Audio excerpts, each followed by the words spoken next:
Hello, welcome to the Grow Your Wealthy Mindset Podcast, where it is all about helping amazing physicians just like you create a wealthy life free from burnout and with the financial security to practice medicine on your own terms.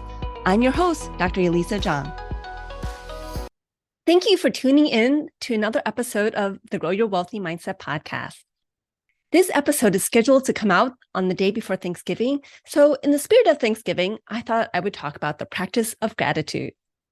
I know that might not sound relevant on a podcast about growing wealth, but I would argue that having gratitude is part of having a wealthy mindset. Let's start with, what is gratitude? Most people have an idea of what gratitude is, but it can be hard to define.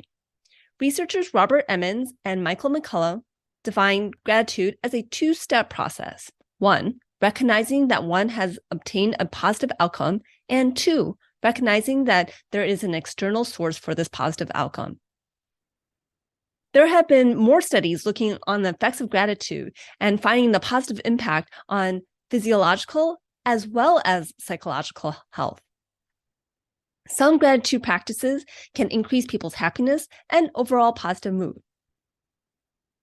I'll admit, when I first heard of practicing gratitude, it rang hollow for me. When I felt depressed, stopping to think about what good things I did have didn't necessarily make me feel better. Usually what would make me feel better would be to make myself go do something and put my mind into thinking about some task I had to complete. Since I started getting my own coaching, I've been examining my thoughts a lot more. Brooke Castillo, the founder of the Life Coach School, where I'm a certified life coach, has talked about the gratitude for clean drinking water. It's something many of us take for granted until we don't have it. International travel is one of my passions, and I have traveled across the earth, and that includes to many poor and impoverished places. Many people don't actually have easy access to clean drinking water. 2 billion people lack access to safely managed drinking water at home, according to the CDC. There are people who must walk a significant distance to get to a well to even get clean drinking water. I certainly feel more grateful for being born in the United States after many of my travels. I started to think a lot about clean drinking water in a way that put me in a state of gratitude. When I was younger, I went on backpacking trips where finding water was a necessity. I did a 3-week backpacking trip in the Gila Wilderness area as part of a medical wilderness elective when I was a medical student. The Gila Wilderness area is a desert, so we had to be mindful in planning our routes so that we could camp near water, as well as carry enough water for us to stay hydrated until we could get to another source of water. We also had to treat our water to make it safe to drink. There was one day where my group arrived at our planned campsite, and none of the possible water sources in the area actually had water. What we ended up doing was leaving messages to the other groups so that they would know that we planned to continue hiking and camp at a river, which was still a ways away, but where we were sure to have water for drinking, cooking, and cleaning. I think about how having clean drinking water isn't always the easiest thing to come by, and can really feel gratitude when it comes to having clean drinking water come out of my faucet. In fact, earlier this year, I moved to a home that's on well water. This is the first time I've lived somewhere where I don't have city water. Since moving in, I've learned a lot about water treatment. And in the end, I've actually installed more equipment to remove iron from my household water, as well as a reverse osmosis filter so that I can have good tasting water at home. My practice of gratitude has been around clean drinking water, and that's worked for me, but that may not work for you. When many people think about the practice of gratitude, it usually looks like some version of thinking about something you have in your life that you're grateful for. A lot of times these can be things that we generally take for granted. For example, I'm grateful that I'm in good health and that my family's in good health, which I really am grateful for. But just saying that doesn't inspire necessarily a whole lot of gratitude unless I start to think about, my patients who don't have great health. I think oftentimes it really takes putting things into context, which helps with that real feeling of gratitude.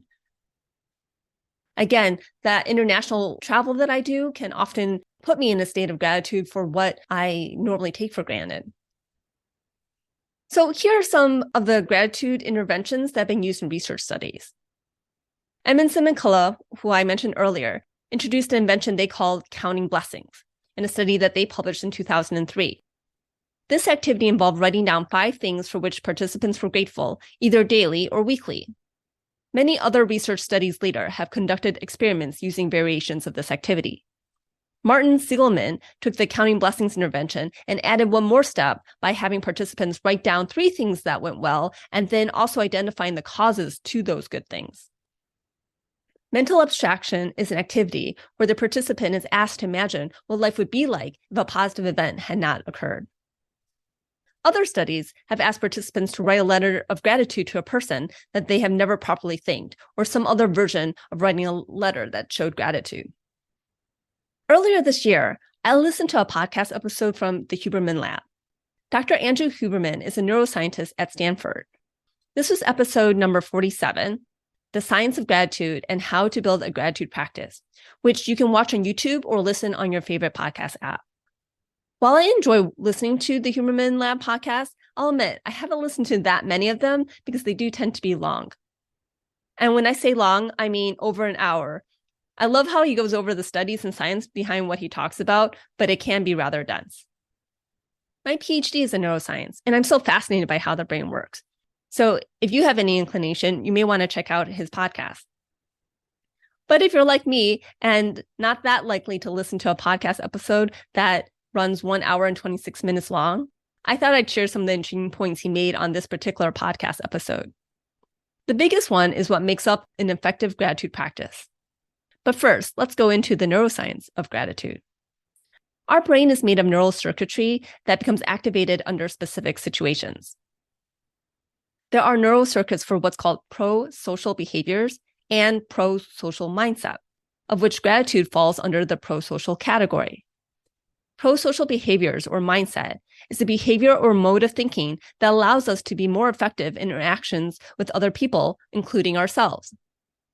The neural circuits in our brain wired for pro-social behaviors are different from the neural circuits wired for defense. And the neural circuits for defense are actually reduced when the pro-social neural circuits are activated. The practice of gratitude can actually shift these circuits. Dr. Antonio Damasio, who's a famous neuroscientist, has studied the neural correlates of gratitude and that it activates 2 specific areas of our brain: the anterior cingulate cortex and the medial prefrontal cortex. The amount of activation actually scales depending on the intensity of gratitude. We talk about the prefrontal cortex a lot in coaching. The medial prefrontal cortex is the area involved in planning, evaluation of experiences, as well as determining context. You may have heard of people taking an ice bath for health benefits. It's been reported to reduce inflammation and swelling, as well as relieve sore muscles and possibly support immunity. Going into an ice bath will be uncomfortable. However, the context of going into the ice bath will impact whether or not it has a positive or negative effect.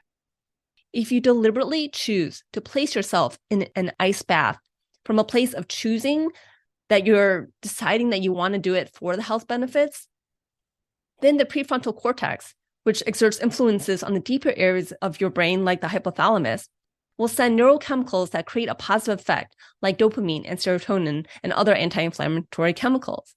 In contrast, if you find yourself pushed into an ice bath or pressured or otherwise forced to enter an ice bath when you don't really want to, then those positive neurochemicals aren't released. The same experience, the experience of being in an ice bath, can lead to a positive or negative health effects depending on the context of our thoughts. So gratitude sets the context of your experience in the medial prefrontal cortex. And you really can't lie to yourself to turn a negative context into a positive context. You have to truly believe it. So how do we work on reworking our neural circuitry with the practice of gratitude? Dr. Huberman talked about different ways of practicing gratitude, including increasing the sympathetic system and then dropping into gratitude. However, he asserts that what's most potent for the practice of gratitude is not where you give or express gratitude, but when you actually receive gratitude. He talks about a study where coworkers wrote a letter expressing gratitude to another coworker. The coworkers were brought together, and the one coworker read the letter that they wrote to the other coworker. The coworker receiving their gratitude had their brain activity monitored and showed increased prefrontal activation. Now, when I listened to the podcast, Dr. Huberman seemed to imply that the person receiving the gratitude who was listening to a letter showed more activation than the person reading the letter. But actually, when I looked at the study, it didn't compare the neural activity of the person reading the letter, giving gratitude, to the person hearing the letter and receiving gratitude. They compared the person hearing the gratitude letter, which is the experimental condition, to a control condition of the person hearing about the weather. Nonetheless, Dr. Huberman did talk about that he read multiple studies, and he really emphasized that the receiving of gratitude is more likely to activate the neural activity than giving gratitude. I looked a bit into the studies on gratitude, but it's unlikely I did as much as he did when he prepared for his podcast episode. So, as he's an experienced researcher and reads a lot of research papers, I'm going to assume he has read multiple studies that really imply that the receiving gratitude actually is more important than the thoughts of gratitude. Sitting around and waiting for someone to express gratitude to you is unlikely to be an effective gratitude practice. You want to try to find something that you can do yourself on a regular basis.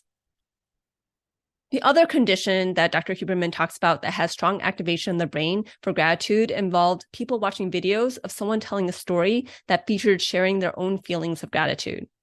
In order for the pre-social areas of the brain to activate, the person watching had to feel an affiliation with the person telling the story. This encompasses the theory of mind, which is when a person can place themselves in a position of someone else.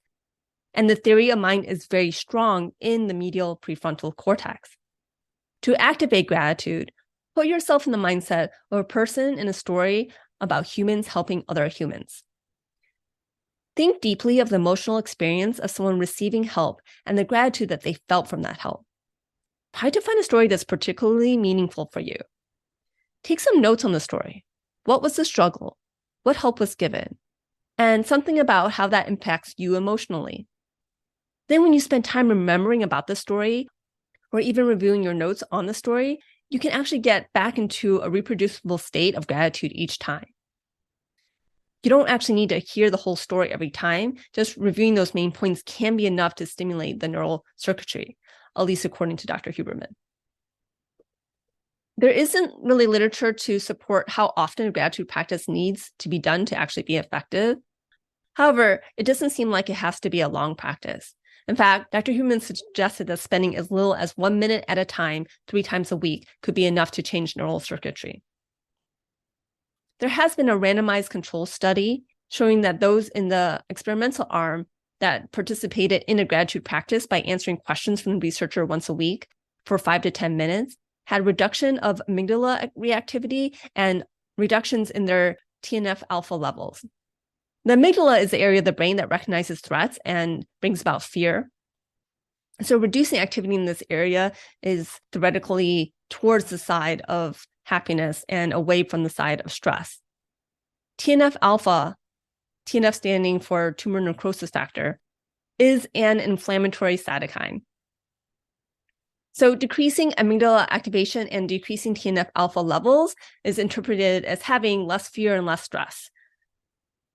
This would suggest that the practice of gratitude for as little as 5 minutes once a week can make real physiological changes in our body. Hopefully, this podcast has convinced you to at least think about incorporating a practice of gratitude into your life on a weekly basis. Remember, it doesn't have to be long. A couple of minutes, a few times a week can be all you need in order to really get your brain to rewire to a place where you can have less stress and more feelings of happiness. I hope you have a wonderful Thanksgiving, whether you're spending it with family, friends, by yourself, or even if you're working on the holiday. I know we as doctors often do have to work holidays because hospitals need to be manned 24/7, 365 days a year. Thank you for what you do. If you're in the emergency room this holiday weekend, or you're a hospitalist working in the hospital or the ICU, let me express my gratitude for those of you for being in the healthcare system and taking care of our fellow humans, because you never know who that person is who needs medical attention. It could be my mother, my sister, or my friend. Whoever it is, it's likely someone's parent, sibling, child, or friend. So Let me express my appreciation by saying thank you. Happy Thanksgiving. If you enjoyed this episode, I would love it if you could share it with your friends and colleagues. And now for the disclaimer. I am not a certified financial planner, accountant, or attorney, and nothing I say should be construed as professional investment, tax, or legal advice. This show is primarily for your education and entertainment. I am a physician, but I'm probably not your physician. So if you need any medical advice, please contact your own physician. Thank you.